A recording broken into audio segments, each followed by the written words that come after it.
नमस्कार मंडळी, cook with मीरामध्ये तुम्हा सर्वांचे खूप खूप स्वागत आहे। पितृपक्षी स्पेशलमध्ये तांदळाच्या खिरीला खूप महत्त्व आहे।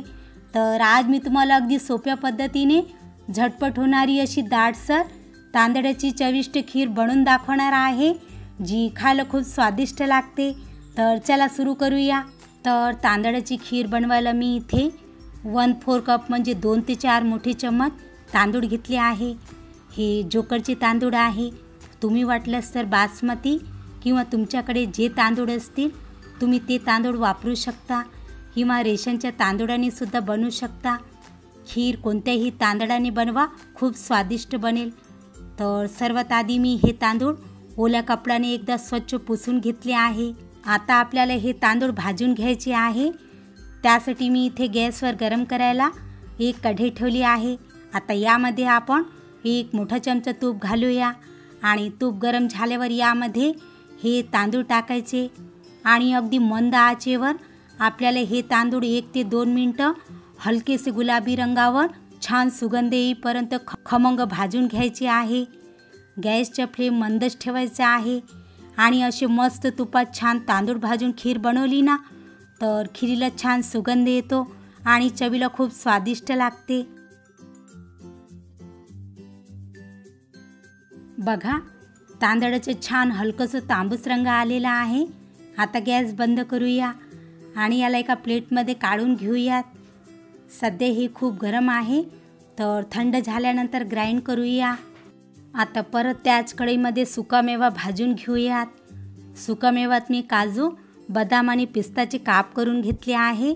तुम्ही तुमच्या आवडीनुसार सुकामेव्याचे प्रमाण कमी जास्त करू शकता किंवा तुम्हाला यात मनुका व चारोळी टाकायची असेल तर तुम्ही तेही टाकू शकता। खीर चवीला खूप छान लागेल।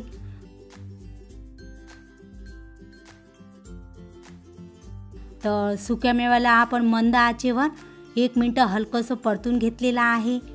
तर प्लेटमध्ये काढून घेऊयात आणि इकडे तांदूळही थंड झालेले आहे, तर मिक्सरच्या भांड्यात टाकून जाडसर ग्राइंड करून घेऊयात। अगदी बारीक ग्राइंड करायचे नाही।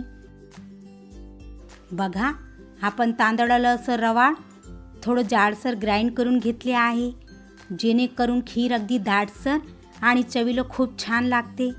तर चला वेळ न घालवता पटकन खीर बनवूया। तर परत त्याच कढईमध्ये घालूया अर्धा लिटर दूध। मी हे फुल क्रीम दूध घेतले आहे, तर सतत हलवत राहायचे आहे। तुम्ही पॅकेटचं किंवा तुमच्याकडे जे दूध येत असेल तुम्ही ते दूध वापरू शकता।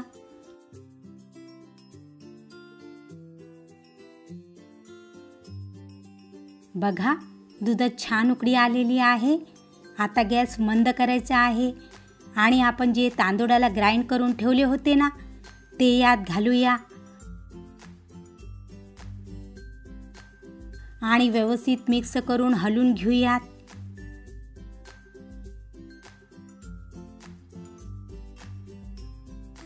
आता यात 5 ते 7 केसरचे रेषा घालूया, जेणेकरून खिरीला खूप मस्त छान फ्लेवर येतो आणि रंगसुद्धा खूप छान येतो। आता 5 ते 7 मिनिटं याला मध्यम ते मंद आचेवर छान ढवळत राहायचं। खिरीला शिजायला खूप जास्त वेळ लागत नाही, फक्त 8 ते 10 मिनिटंच लागतात।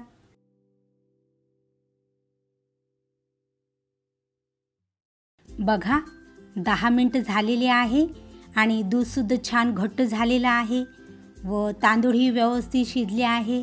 आता आपण यामध्ये 1/4 कप म्हणजे ज्या कपाने आपण तांदूळ घेतले आहे ना तेवढी साखर घालायची आहे। तरी तुम्ही साखरीचे प्रमाण तुमच्या चवीनुसार कमी जास्त करू शकता।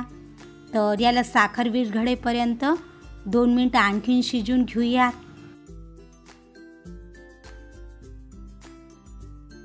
बघा, 2 मिनिटं झालेले आहे आणि साखर ही छान पूर्णपणे विरघळली आहे। आता आपण यामध्ये सुकामेवा घालूया व 1 चमच वेलची पावडर, ज्यामुळे खिरीची सुगंध खूप छान येईल। तर व्यवस्थित मिक्स करून घेऊयात। बघा, किती छान क्रीमी अशी आपली खीर तयार झालेली आहे व किती छान मस्त टेक्स्चरही आलेला आहे। अगदी क्रीमी दिसत आहे व केसरमुळे रंगही खूप सुरेख आलेला आहे। तर व्यवस्थित मिक्स करून एक उकळी घालूया। आता गॅस बंद करूया खरंच मंडळी, ही खीर खूप लवकर झटपट बनून तयार होते आणि खायला खूपच चविष्ट स्वादिष्ट लागते। तर पितृपक्षामध्ये तुम्ही हे झटपट होणारी तांदळाची खीर नक्कीच करून पहा, घरच्या सर्व लोकांना खूप आवडेल। जर तुम्हाला माझी आजची तांदळाची खीर आवडली असेल तर व्हिडिओला लाईक आणि शेअर नक्कीच करा आणि चॅनलला सबस्क्राईब करून बेल आयकॉनला प्रेस करा। तर चला भेटूया एका नवीन रेसिपीसोबत। तोपर्यंत मस्त खा आणि स्वस्थ राहा।